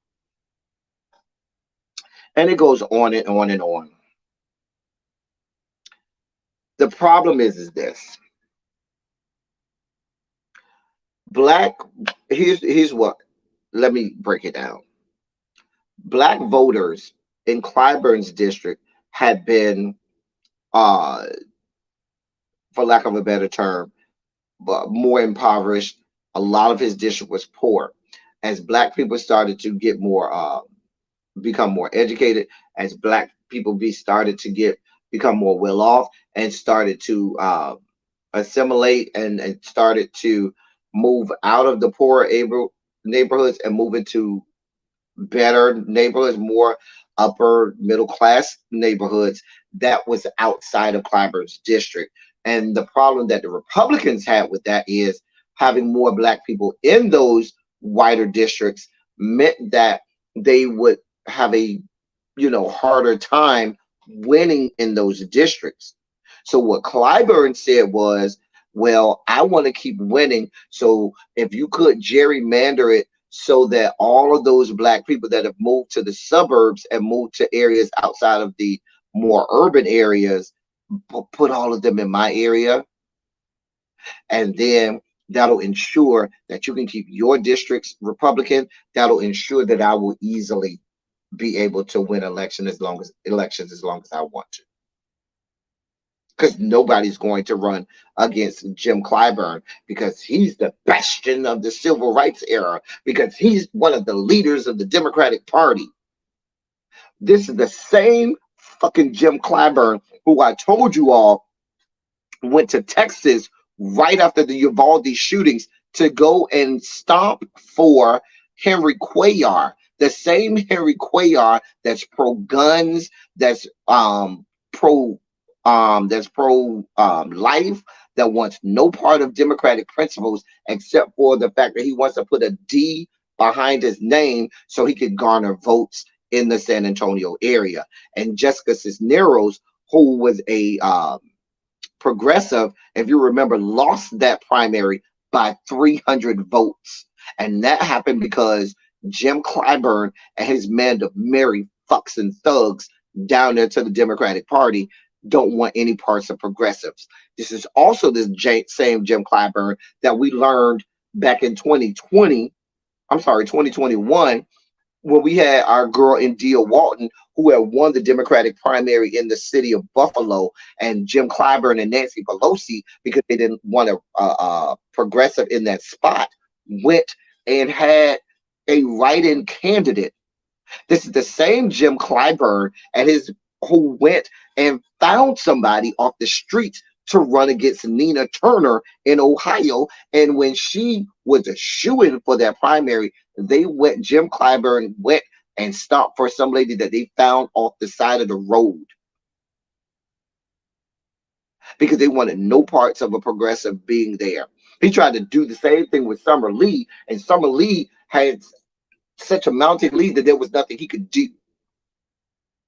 Jim Clyburn, Nancy Pelosi, and the Democratic establishment down there to Washington has been working against our best interests time and time again. But they will cut themselves out on mainstream media outlets all over our television screens, pitting themselves as being here for the people. We're here for the blacks. We're here for the blacks. You have to trust me. I am a civil rights era icon. Remember, he was over there stomping for the same Joe Biden that allowed Haitian migrants to be beaten and whipped as if it was fucking 1821 instead of 2021.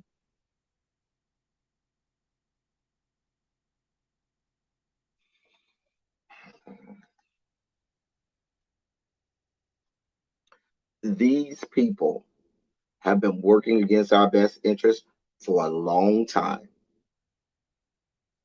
I can't negate anything that Jim Clyburn may have done during the civil rights era, but baby, that was 50 years ago, 50 plus years ago. And it's 2021, not 1961 or 1971. I'm sorry, 2023, not 1963 or 1973.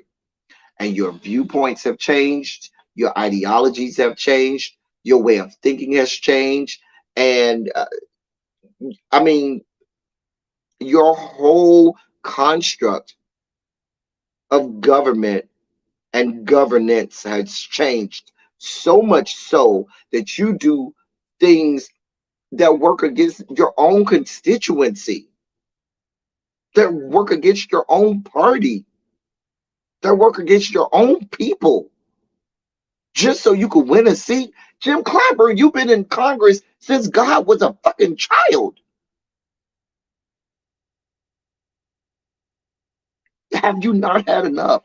Is it not time? Remember, we talked on this platform about the fact that there was an actual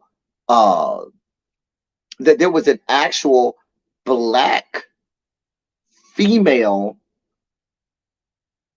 gubernatorial candidate in the great state of South Carolina, and Jim Clyburn wanted no parts of backing her because she was a progressive.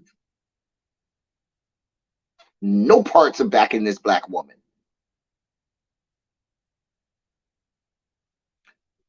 And that's why I kept saying in a lot of these states that look staunchly red, that look, because you can't tell me. People ask me all the time, El Teddy, how does that even make sense that a state like South Carolina, which has an ass of black people, just an ass amount of black people in South Carolina is not one of these states where you have to look too far to find black people. You find black people in the rural areas, you find black people in the urban areas, you find black people in the suburban areas.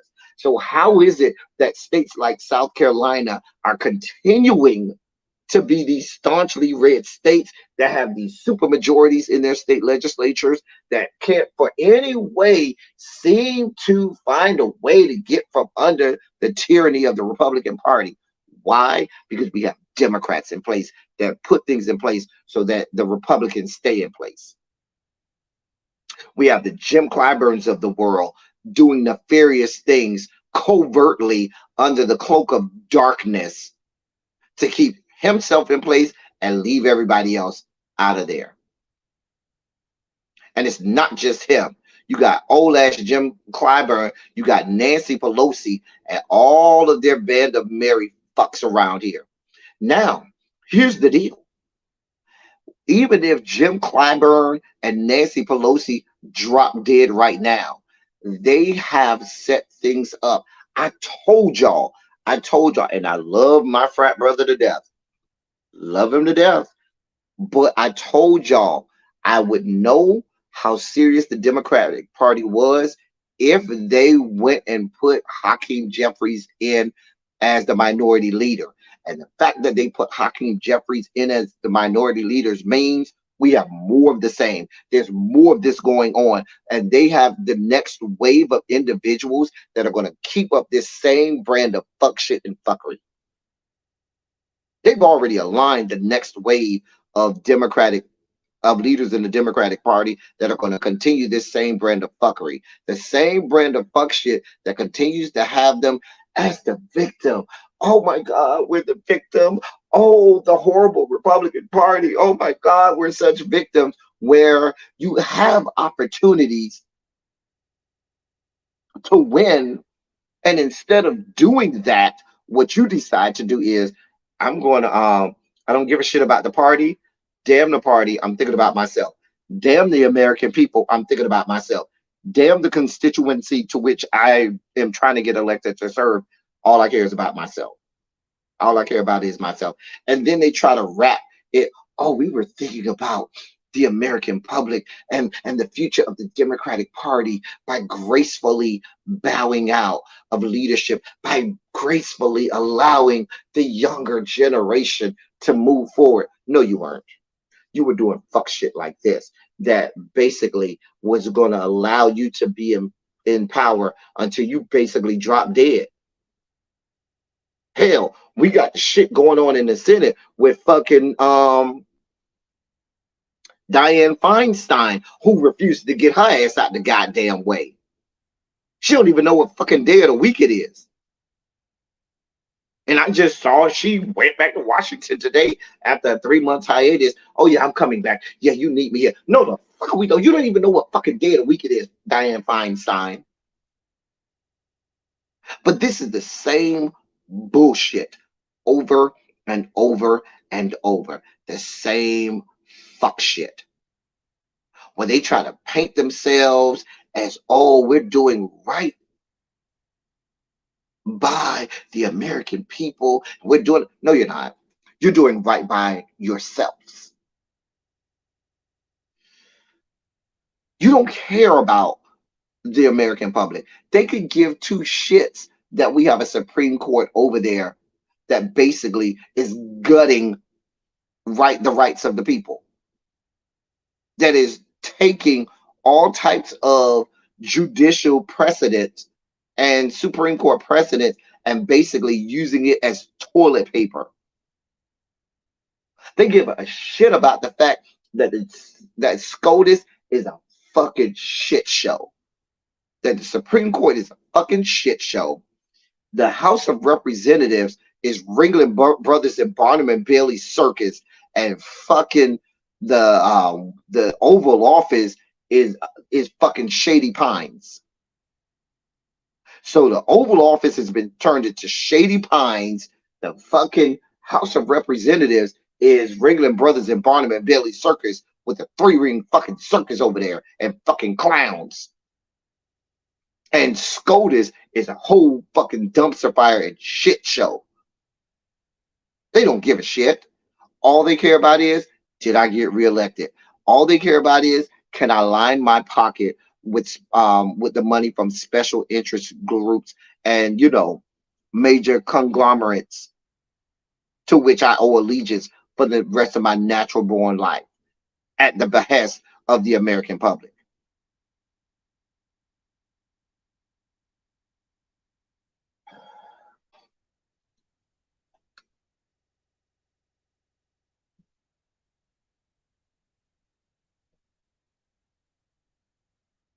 A mess.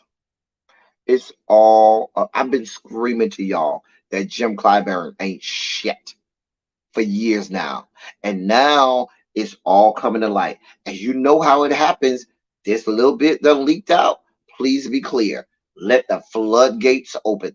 They have wedged the door, and now all of the fuck shit is coming behind it. Listen, this ain't the only thing that Jim Clyburn done did. And if he's going down, all of these others are going to start to go down. You're going to start to hear about Pelosi. You're going to start to hear about a lot of people. And Hakeem Jeffries, you better watch yourself. Because listen, remember, you are a black man in America. And if you can be the scapegoat and go down in a fiery flame of glory, they will allow you to burn to the ground, Hakeem Jeffries. Because please be clear, they ain't going down by themselves. And you'll be a one and doneer. Oh, we have a black man, the leader of the Democratic Party, and has a chance at sniffing the speakership. Yeah, we're not going to do that.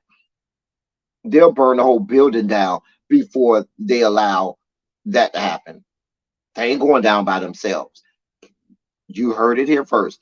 Shit's about to start coming out about Nancy Pelosi. Shit's about to start coming out about Hakeem Jeffries and all of the leadership down there to the Democratic Party. And please be clear, they're going to cut your ass the first chance they get, Hakeem Jeffries. They don't give a shit, which is why I was always upset when he allowed himself to be aligned with Pelosi and Clyburn and all of them.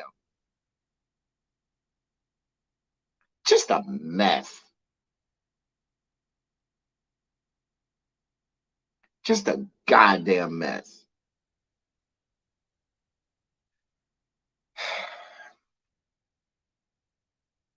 And so now we run into situations where even when you try as black people in a situation like Jim Clyburn, where even if you said, oh, all of us, we're going to all go and flood the boats and rock the boat and so forth, these people have set it up that no matter what you do, you're fighting a losing battle because they've stacked the deck.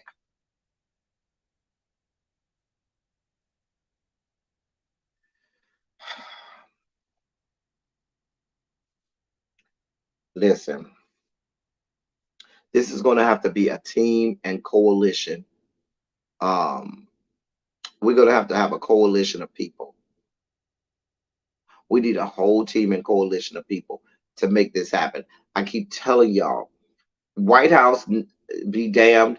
We need our sole purpose right now should be to have some effect on these state legislatures, because the state legislatures are what are killing us, because that gerrymandering happens only via the state legislature in South Carolina. All of these laws that are happening because in Florida, in Texas, and all over the place, is because of these state legislatures.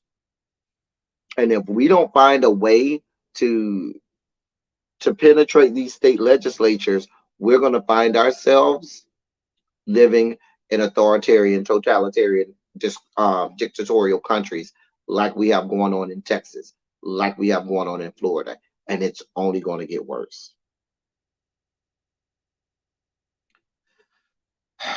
The man is 82 years old. Go somewhere and sail into the sunset. Last time I checked, is it retirement age like 67 or 70? Whatever it is, you way beyond that, sir. I don't even want you out driving yourself. I don't even want you out on the streets driving yourself anywhere. So if I don't trust your 82-year-old ass to be driving yourself anywhere, I certainly don't trust you to be making laws that influence me. And I'm not trying to, be an ageist or have discrimination against age. But what I am saying is you are impeding the next generation from doing their jobs. And clearly we see that. We have proof and evidence of that. You don't mean us any good. I got to get out of here, y'all. I know Really B, she might already be live, and I apologize, Really B.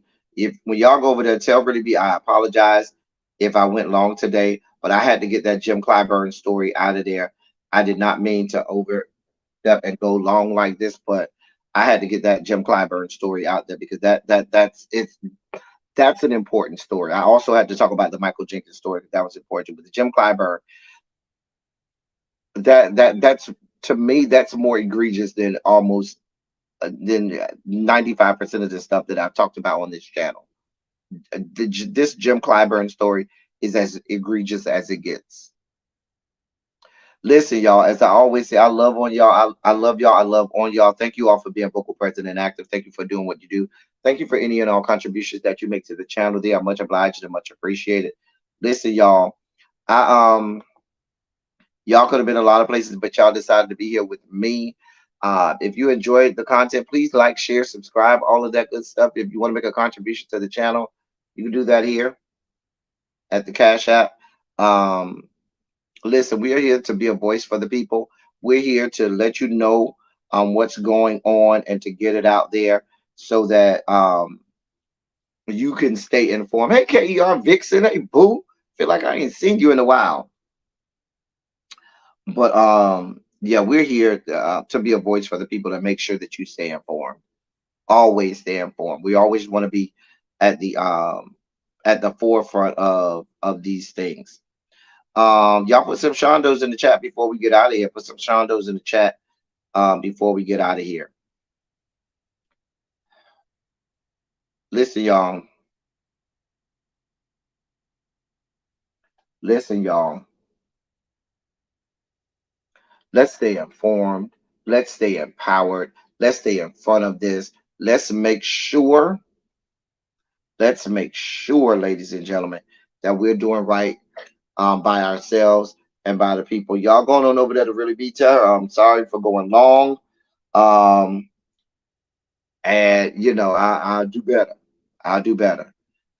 All right, y'all. That's all I got for y'all. Until next time, thank y'all for coming. Y'all drive safely. I'm out.